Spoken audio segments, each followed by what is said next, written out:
मोरनी हरियाणा राज्य का अकेला पहाड़ी इलाका है। अंबिका राणा यही रहती हैं। सुबह उठते ही वो अपने काम निपटा लेना चाहती हैं। उसके बाद वो अपना कॉस्मेटिक स्टोर खोलने निकल जाती हैं। वहीं गांव का ड्रोन सेंटर भी है। समूचे इलाके में ड्रोन चलाने के लिए सिर्फ अंबिका ही अकेली अधिकृत महिला हैं। गांव वाले अब उन्हें ड्रोन दीदी बुलाते हैं। जी, ये सेल्फ हेल्प ग्रुप के थ्रू ही हुआ है। कैसी चल रही खेती बाड़ी आप लोगों की अभी?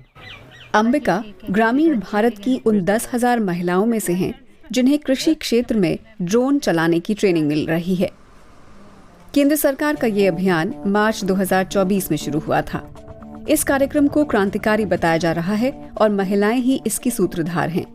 आज अंबिका गेहूं के एक खेत का मुआयना कर रही हैं, जहां दिहाड़ी मजदूर ही आमतौर पर वो सारा काम करते हैं जो अब ड्रोन करने जा रहा है।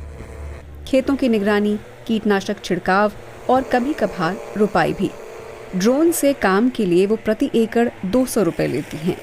जैसे ये पहाड़ों में है जी, यहाँ पर काम करना बहुत कठिन होता है। मैं अपने पहाड़ों के हिसाब से बता रहा हूँ। तो जैसे हमारे ये 4.5 किले ज़मीन था, तो इसमें अगर हम 2 आदमी दिन भर में पूरा कर पाते, बड़ी मुश्किल से जी। वीरेंद्र ने आज अंबिका से ड्रोन की बुकिंग की है। वो कीटनाशक छिड़कने वाले हैं। ड्रोन से काम की योजना अभी शुरुआती चरण में है, इसलिए जिस किसी को इसे आजमाने में दिलचस्पी है उसे ये सेवा मुहैया करवाई जा रही है। और 4.5 किले हैं हमारे यहाँ पर गेहूँ के। कितना टाइम लगेगा? इसमें लग जाएगा 1 किले में जो है वो 15 से 20 मिनट लग जाते हैं। जैसे अगर हमने इससे 4.5 किले हैं जी हमारे, हमने ड्रोन से डलवाया तो उसमें 20 मिनट लगे 1 किले में। तो बीचों का 80 मिनट लगे हैं जी। कहने का मतलब यह है कि 1.25 घंटे के आसपास लगा जी। वो 1.25 घंटा अगर हम इसमें अपने खुद करते, आदमी के हिसाब से करते, तो पूरा दिन लगता है जी हमारा। ये समझ लो कि मेरे 5-6 घंटे इसी में खो जाते हैं जी हमारे। फिलहाल ट्रेनिंग, फर्टिलाइजर और ड्रोनों की लागत को देश की सबसे बड़ी खाद निर्माता कंपनियों में से एक वहन कर रही है, लेकिन हर कोई इस ड्रोन क्रांति से खुश नहीं। उनमें पंजाब यूनिवर्सिटी के प्रोफेसर विनोद कुमार चौधरी भी शामिल हैं। वो मानते हैं कि प्रोग्राम से इलाके में खेतों और लोगों के लिए हानिकारक रसायनों पर निर्भरता बढ़ेगी। लेकिन ज़्यादा इस्तेमाल इसका यूरिया छिड़कने में और हर्बिसाइड, पेस्टिसाइड और फंगिसाइड छिड़कने के लिए होगा, जो सेहत के लिए बेहद खतरनाक है। पहले किसान अगर टंकी से या ट्रैक्टर से इस्तेमाल कर रहा था तो वो पौधों के नीचे की तरफ छिड़काव कर रहा था। अभी ड्रोन टेक्नोलॉजी से पूरा का पूरा सरफेस एरिया कवर होगा और कीड़े हमेशा पत्तों के नीचे छिपे रहते हैं, तो उनके मरने की संभावनाएं कम होंगी और केमिकल का इस्तेमाल बढ़ता रहेगा। तो जब हम केमिकल का इस्तेमाल करते हैं तो लगभग 90-95% जो कीड़े हैं वो मरते नहीं हैं, और जो ही केमिकल गिरता है वो अपनी पॉपुलेशन बढ़ा लेते हैं।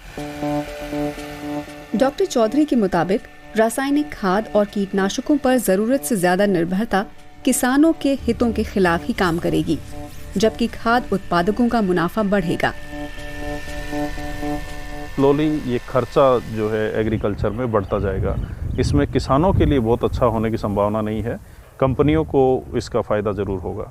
अच्छा होता कि ड्रोन को एक बेटर ऑर्गेनिक फसलों का जो छिड़काव करने के लिए इस्तेमाल किया जाता।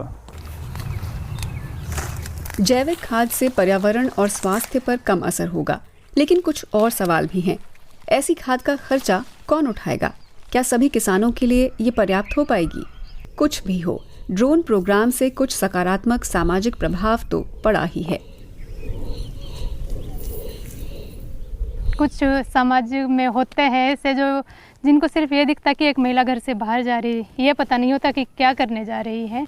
तो उसके बाद जब से मतलब ड्रोन मुझे मिला है, उसके बाद उन सब का जो वो नकारात्मक वाली जो सोच थी वो सकारात्मक में बदल के उनका भी उल्टे ये होती है। ऐसे स्वयं सहायता समूहों की योजना और भी महिलाओं को ट्रेनिंग देकर उन्हें सशक्त बनाने की है। अगर लोगों के स्वास्थ्य, पर्यावरण और रोजगार के मुद्दे सुलझ गए तो ये कार्यक्रम उन लोगों की बड़ी मदद करेगा जो खेती जैसे कठिन काम में जुटे हुए हैं।